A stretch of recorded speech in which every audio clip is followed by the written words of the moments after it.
Hi, everybody. I'm Brittany Lewis with Forbes Breaking News. Joining me now is historian and professor at American University, Allan Lichtman. Professor Lichtman, thank you so much for joining me. My pleasure. President Biden has continuously vowed to stay in the race after a devastating debate performance nearly 2 weeks ago. I brought you on because you have successfully predicted many of our latest presidents based on your 13 keys to the White House. So based on that criteria, what do you think President Biden should do?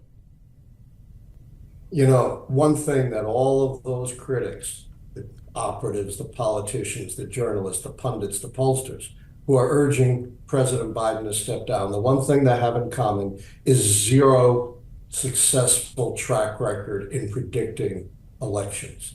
My keys to the White House, in contrast, have been successful for 40 years since I first predicted Ronald Reagan's re-election in April 1982, in the midst of what was then the worst recession since the Great Depression, and when Reagan's approval ratings were 43. Unlike the pundits and the political operatives, the keys actually gauge how elections really work, which are votes up or down on the strength and performance of the White House party. And the way it works is if 6 or more of the keys go against the White House party, they are predicted losers. And the keys show the Democrats' best chance is with Biden continuing to run rather than what the critics who have no credibility in election prediction want him to do, to step down and then have a big party brawl about who his successor should be. Biden ticks off my incumbency key and the party contest key. He won 87% of the primary vote. That means of the remaining 11 keys, 6 would have to fall to predict the Democrats' defeat. We follow the critics. We lose the incumbency key for the Democrats. They lose the party contest key. That means only 4 more keys would have to fall to predict their defeat. But look outside the keys, look at history. In over 120 years since 1900, the White House party has never, I repeat, never won under the conditions the critics are trying to create: an open seat with no incumbent running and an internal party contest. In effect, they are trying to recreate the conditions of 2016 that elected Donald Trump in the first place. So what you're saying politically for Democrats, their best play is to let this news cycle run its course, have President Biden stay in the race. That's right. But I have a plan B. Well, Let's share say, it. these foolhardy critics prevail and they force Biden to step down, which, I certainly don't advocate, but let's say it happens. The worst thing that could happen would be if he stays on as president, lose the incumbency key, and there's a party fight. But the plan B would be he resigns the presidency, saying it's for the good of the country, which creates a contrast with Donald Trump, who's only in this for himself. That makes Harris the president. She then wins the incumbency key, just like Lyndon Johnson did in 1964 when he became president after the assassination of Kennedy, or Gerald Ford in 1976 after he became president when Richard Nixon resigns, a direct analog. And then as the incumbent president, she could become the consensus nominee, so he'd also tick off the contest key. So that is the only reasonable plan B for the Democrats. Are you listening, Gerald Nadler? One of the most influential Democrats and my old debate partner from Stuyvesant High School in New York City. Well, I hope he's listening to you just for viewership purposes. But with all due respect, Lyndon Johnson did have more time as an incumbent. Let's say the plan B works. Kamala Harris is president for just a few months. Is that enough for that incumbency key to really stick? When you read my book, you'll see the definition is you're the sitting president. There's no time limit. Gerald Ford wasn't the sitting president all that long, obviously much longer than Harris would be, or Lyndon Johnson, both were less than half a term. So that would not affect the key one way or the other. And you also can follow the definitions of the keys and ask questions on my live show every Thursday at 9 p.m. at Allan Lichtman YouTube. That's 9 p.m. Eastern every Thursday at Allan Lichtman YouTube. Let's talk about these keys and dive a little further because they cover everything from the economy to scandal, incumbency. We hit incumbency. Let's start with the economy because one of the keys is short-term economic success as well as long-term economy. And I want to talk about voter perception versus reality because by the numbers, the economy is doing well. Voter sentiment, though, voters don't feel that. They feel that they were better off 4 years ago, the majority of them. So what matters more, reality or perception? I created those keys so I wouldn't have to depend on ephemeral polls. They're objective measures. Whether there's a recession in the election year, the National Bureau of Economic Research gauges that. I don't. I'm not an economist. And the long-term economy simply compares the actual statistics on real growth to that of previous two. You cannot base predictions on people's sentiments as expressed in the polls because the polls are snapshots. They're not predictors. People's perceptions change over time. And they may lie to pollsters. They may not have focused on the questions. No one has ever successfully developed a prediction model solely based on ephemeral voter sentiment polls. It doesn't work. Let's now move on to scandal. President Biden, as we know, had a pretty disastrous debate performance. He even said as much in an interview with George Stephanopoulos a little bit over a week ago, less than 2 weeks ago.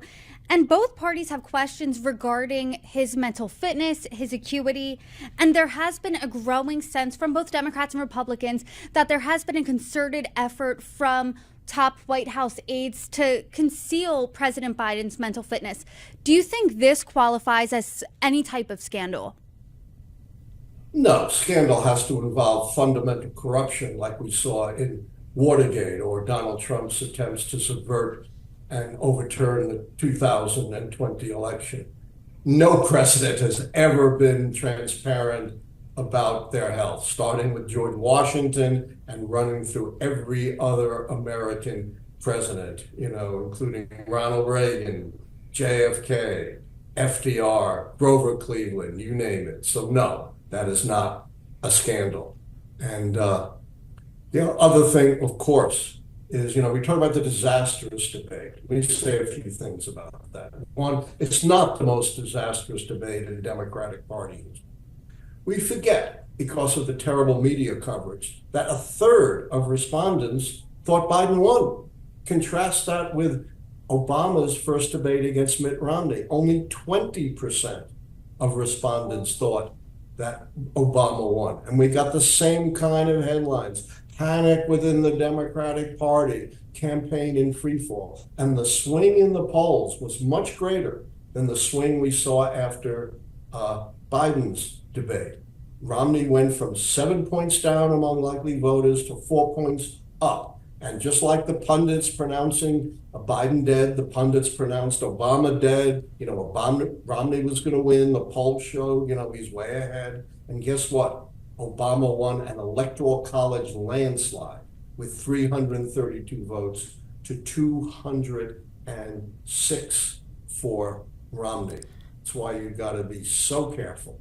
Plus, how much of the polls are reflecting, the horrific coverage of the mainstream media. There's an old saying that I always subscribe to.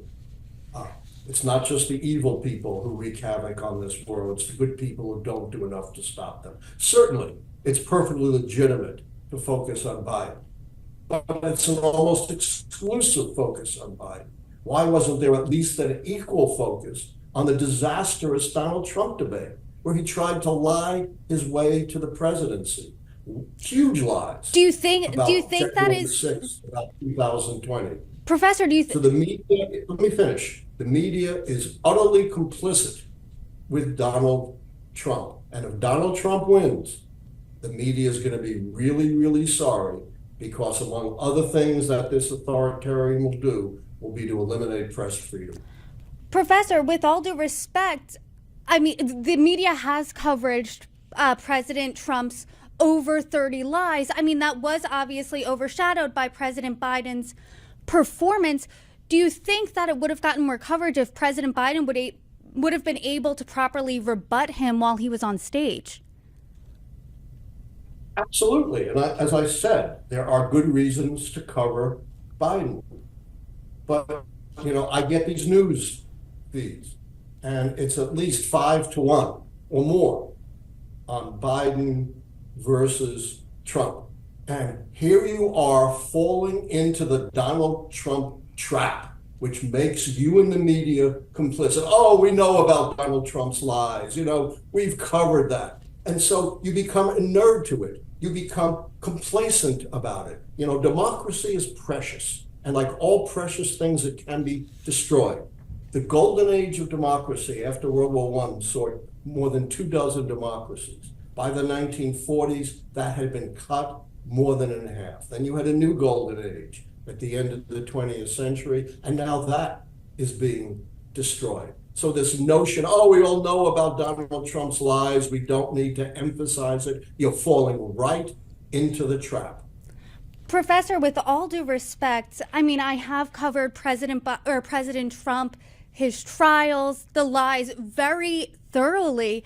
But as a job of the media, it's not my job to get President Biden elected. It's rather my job to call the balls and the strikes and as I see them. Do you agree?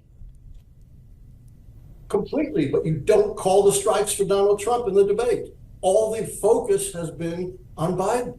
As I said, you've fallen into, we've already covered his lies. We know about them. I'm talking about covering the debate and focusing on how Donald Trump lied, one lie for every 1 minute to 20 to 30 seconds of speaking time, how Donald Trump said he would not accept the results of a fair election, how Donald Trump said he would use his presidency as personal revenge. Look, the vast majority of the American people didn't see the debate. So they're taking their take on the debate from the media, which overwhelmingly focuses on Biden with almost no focus on Trump's performance in the debate, because the media has fallen into the Trump trap. We know about Trump, these things are baked in, we don't have to worry about them. What did you think of President Biden's performance, though? Because you did compare it to Obama's performance in 2012, and I have seen that comparison, except President Obama, he could have had a bad performance. Do you think that President Biden did better? The polls say yes. It's not just for me to judge. 33% thought Biden won the debate, and you'd never know that from following the media coverage. You would think everyone thought, Biden lost the debate. Only 20% thought Obama won the debate, and the swing in the polls was much bigger. My point is not to compare who is better or worse. It's different times, different. But to make the point that these snap judgments based on one debate, can be so horribly misleading. What is the real Biden? The Biden who stumbled in the debate, or the Biden who was excellent in the State of the Union? Who not just on the teleprompter, but in dealing with the hecklers and ad-libbing, in roughing, and being off the cuff. It was very, very strong performance, or the strong Biden in the rallies. Now, think about this. What would happen if Biden, and this could be very possible, achieves a ceasefire and a hostage release in the Middle East? That would again shake things up fundamentally, and all of these snap judgments from these people who have no track record in predicting elections are going to be standing on their head. We are, as many people say, in an unprecedented time right now. Many people have said that debate was unprecedented. You disagree, but do you think the keys stand up to this time now, knowing that we have all of these factors in there? Excellent question. And I'll answer it in a few ways. One, every 4 years, people say to me, you have to change your keys. We have an African American running, never had that. We have a woman running, never had that.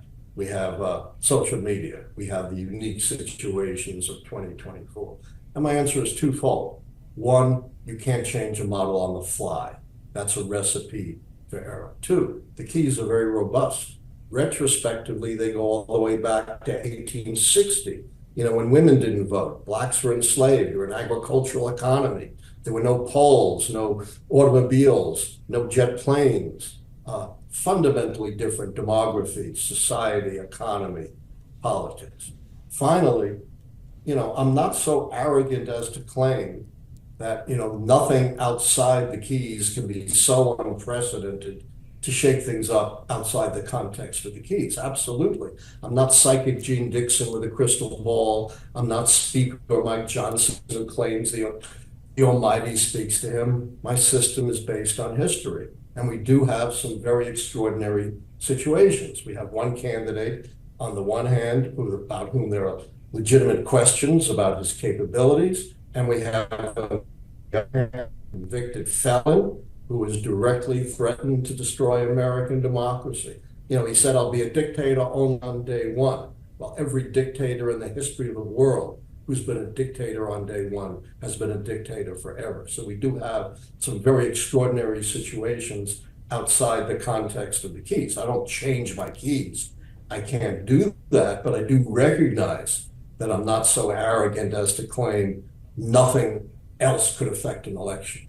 What keys do you think are still up in the air? As President Biden has said again in a letter to Congress, he's not leaving the race. He said it again on Morning Joe today. So as of now, it does look like it's going to be President Biden versus former President Trump. What keys are up in the air today? Yeah, great question. Remember, the keys are always measured against the White House party. The opposition doesn't win or lose keys. And if 6 or more go against the White House party, they're predicted losers. Right now, Biden is definitively down 2 keys. Key 1, the mandate based on losses in the U.S. House in 2022, and key 12, incumbent charisma. He's no FDR or Teddy Roosevelt. And one of the 4 shaky keys that your audience should follow, third party. And my basic rule of thumb is the only point in which I have to use the polls because I don't know what the final result's going to be, obviously. But I don't just take the polls at face value. We have the Lichtman wasted vote syndrome. I love you, RFK Jr., but you can't win, so I won't vote for you. So I have the rule of halves. He's got to poll at 5% or more, which means in the pre-election polls, he's got to stabilize at 10% or more. Social unrest, will there be a new explosion comparable to what we saw in the 60s or during the Black Lives Matter movement? And finally, foreign/military failure and success, which are going to turn on what happens in the wars in the Middle East and in Ukraine. As I said, at least in the short term, the thing to look for that could change the keys and change the narrative and shift the polls again would be if Biden manages to broker a ceasefire in Gaza and a hostage release. Professor Allan Lichtman, thank you so much for the conversation. As the race continues to develop, I hope you come back on and we can talk about the keys and as they shake out as the race goes on. Thank you so much. Thank you.